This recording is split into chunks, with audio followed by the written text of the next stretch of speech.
Social media సంబంధించి ఇంతకుముందు కూడా చెప్పినాను నేను, వాళ్ళు వేరే వ్యక్తుల యొక్క శీలహననం చేయకుండా, క్యారెక్టర్ అసాసినేషన్ చేయకుండా, వాళ్ళ గురించి అబద్ధాలు మాట్లాడకుండా, వాళ్ళ గురించి ఇష్టం వచ్చినట్టు వాళ్ళ ఫ్యామిలీ మెంబర్స్ గురించి, వాళ్ళ ఫ్యామిలీ గురించి, వాళ్ళ వ్యక్తిత్వం గురించి అటెండడం రాస్తే మాత్రం తప్పకుండా యాక్షన్ ఉంటుంది. అంత కాకుండా నమస్కారం, నేను ఎన్టీవీ యాంకర్ దేవిని మాట్లాడుతున్నాను.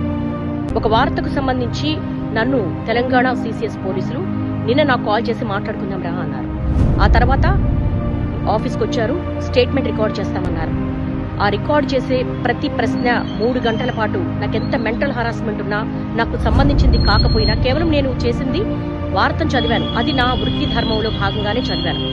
నాకు ప్రతిరోజు నేను వార్త చదవడమే నేను చేసే ఉద్యోగానికి నాకు శాలరీ వస్తుంది.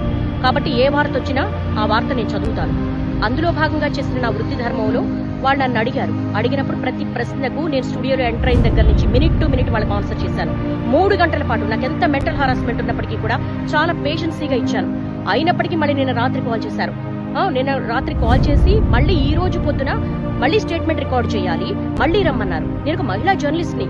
నా ఇంటికి వచ్చారు, నా హస్బెండ్ తో మాట్లాడారు. నిజానికి నా ఇంట్లో వాళ్ళు ఇబ్బంది పెట్టాల్సినంత అవసరం లేదు. నేనేం దొంగను కాదు, నేను ఒక జర్నలిస్ట్ ని. 22 సంవత్సరాల పాటు ఒక్కొక్క మెట్టు ఎక్కుతూ మా కెరీర్ బిల్డ్ చేసుకున్నా. ప్రతి జర్నలిస్టు కూడా వాళ్ళ వృత్తి ధర్మంలో భాగంగానే వార్తలు అందిస్తారు. ఓకే, జరిగిందని మీకు క్షమాపణ కూడా చెప్పాం. అయినప్పటికీ కూడా ఒక మహిళను కూడా చూడకుండా ఇంటి దగ్గరికి పోలీసులు పంపించాల్సిన అవసరం ఏంటి? నా హస్బెండ్ తో మాట్లాడాల్సినంత అవసరం ఏంటి? ఇవన్నీ కూడా ఎందుకు తెలంగాణ పోలీసులు ఇంత దాష్టికానికి పాల్పడుతున్నారు? ఒక మహిళా జర్నలిస్టు పట్ల నేను కూడా మహిళనే కదా. ఓకే, ఒక మహిళకి ఇబ్బంది జరిగింది అని మాట్లాడినప్పుడు నాకు మహిళనే, నాకు ఒక సెల్ఫ్ రెస్పెక్ట్ ఉంటుంది, నాకు ఒక కుటుంబం ఉంటుంది. నా కుటుంబంలో సంబంధించినంత వరకు కూడా వాళ్ళ సేఫ్ కూడా నేను చూసుకుంటాను. కానీ ఎందుకు ఇంత దాష్టికానికి పాల్పడుతున్నారు?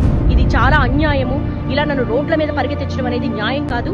నేను నా వృత్తి ధర్మంలో భాగంగానే చేశాను, స్టేట్మెంట్ కూడా ఇచ్చాను, ఎక్కడికి పారిపోలేదు. కానీ తెలంగాణ పోలీసులు ఈ విధంగా సెర్చ్ చెయ్యడము, ఆఫీస్ దగ్గరికి రావడము, ఇంటి దగ్గరికి రావడం అనేది చాలా అన్యాయం. ఈ దాష్టికాన్ని ప్రతి ఒక్కరు ఖండించాల్సిన అవసరం ఉంది.